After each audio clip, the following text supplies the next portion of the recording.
Buddy the Elf, what's your favorite color? Put that down. Remember you said that time God must be a painter because of all the colors at the governor's house? You said that. I didn't think you were listening. Colors. The colors are cool. Mm-hmm. Makes me kind of sorry I can't see the colors. For centuries, people have been trying to recreate visual representations of real life, such as through paintings and stage shows. The introduction of color film opened many doors for the cinema industry, allowing them to effectively create works that resonated with their audiences. With this newfound technology, filmmakers were able to incorporate more aspects of reality into their creations. The invention of color film was such a turning point in society that the use of black and white film is almost unheard of in today's culture.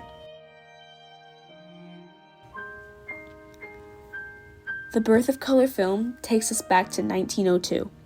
At this point in history, the newly emerging film industry was having trouble competing with live performances. However, this changed when a French illusionist and aspiring filmmaker, Georges Méliès, used a groundbreaking color method in his silent short film, A Trip to the Moon. This was the first public use of a color in motion picture. How did he do it? It was through hand painting each individual film cell, alternating colors red and green. When the painted film was played, it created the illusion of nearly natural color.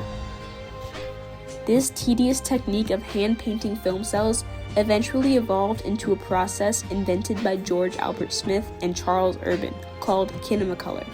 Kinemacolor involved red and green filters alternating in front of the camera and the projector.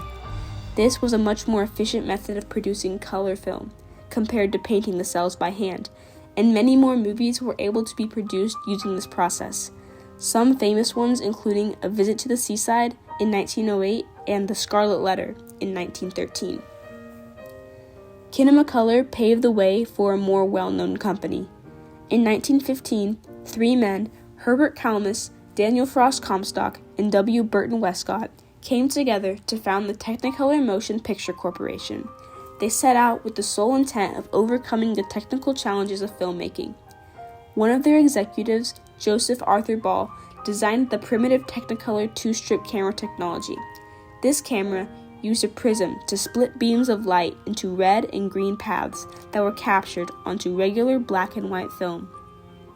The film was then separated by color and treated to remove the colorless image. Then, after both film strips are glued together, the red side is dyed green, and vice versa. These dyes allowed certain colors to be removed from the white light of the projector. The color film could now be played using any standard projector in the world. In 1917, this two-strip process was used to make a film called The Gulf Between. The quality of this romantic comedy was poor, and it strained the eyes of the audience, but the purpose of the film was not to be visual pleasant. It was to prove to investors that Technicolor had potential. However, this was not the case, as Billboard's critic left a negative public review, presumably ruining any chances that Technicolor had of taking off. But the creators of Technicolor were not deterred. After 15 years and 2 more failed attempts, they finally cracked the code to successful color film. By adding another strip of film that could capture the blue negative, Technicolor was finally able to produce visually appealing, semi-realistic color that was debuted in 1935 with the film Becky Sharp and popularized by the classic The Wizard of Oz in 1939. The introduction of Technicolor opened filmmakers up to a whole new variety of ways to improve the artistic quality of their works. Color gave a whole new meaning to cinematic composition. Set designers, costume technicians, and prop masters worked together to create cohesive settings that were visually appealing to audiences. Colors made people feel things. Reds depicted passion, desire, and anger. Blue was the color of coldness, melancholy, and tranquility, and greens conveyed envy, sickness, and obsession. Directors used color to their advantage to emotionally capture their audiences in a way that they hadn't been able to before. But along with new opportunities came new challenges as well. Creators were faced with the predicament of color accuracy. When films were black and white, filmmakers did not have to be concerned about the color of the set and props if it looked realistic. A notable example of this is in Alfred Hitchcock's 1960 cult classic Psycho. The blood in that famous shower scene was made from chocolate syrup, which has a similar consistency to real blood. Even though the colors differed, the audience could not distinguish the two. But when color became a factor that the directors had to consider, they found themselves rushing to create the perfect concoction to accurately replicate the bodily fluid. Eventually, they evolved from chocolate syrup to a mixture called Kensington Gore. It was a very primitive solution, but it was a gateway to more experimentation with fake blood and other movie props. But the integration of color didn't stop in Hollywood. In the mid-50s, Technicolor was replaced by more novel companies such as Fujifilm and Eastman Color, known today as Kodak. 20 years later, color made its way into the family home through color television. After a 30-year race with CBS, the Radio Corporation of America developed a line of affordable, high-quality color televisions. By 1972, 50% of all American households had a color television.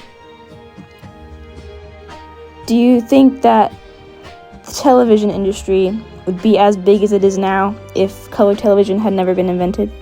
No, I don't. I think it cemented television as being the predominant way that people got entertainment. I think if it was stuck at black and white, it would probably be it would have a limited acceptance. People would go to other technologies, and black and white television would be left for things like news programming and things like that. With color television quickly becoming a standard in the American home, families were now able to view everything from sitcoms to sports to news channels in a more vibrant and realistic way. Even advertisements were now in color, allowing companies to display their products in a variety of hues and shades. The American people began to grow accustomed to having color media be their primary source of entertainment. That said, Hollywood began to increase their game. Color film had become more than just a means to make pieces more realistic. It became a whole new way for filmmakers to express their message to the audience. In the early 2000s, when movies were captured digitally, directors began to make bolder choices about their film's color scheme. Works like Amelie and the Grand Budapest Hotel are renowned for their distinct palettes and manipulation of color to invoke feelings of joy that are later replaced by uneasiness. Today, filmmakers utilize color for a wide variety of intentions.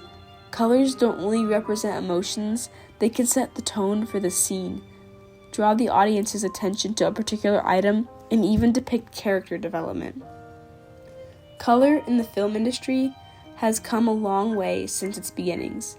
It evolved from being a way to make films more realistic, competing with paintings in the theater industry, into being a means of creative expression, ensuring that each work captures the eye and the heart of each audience member.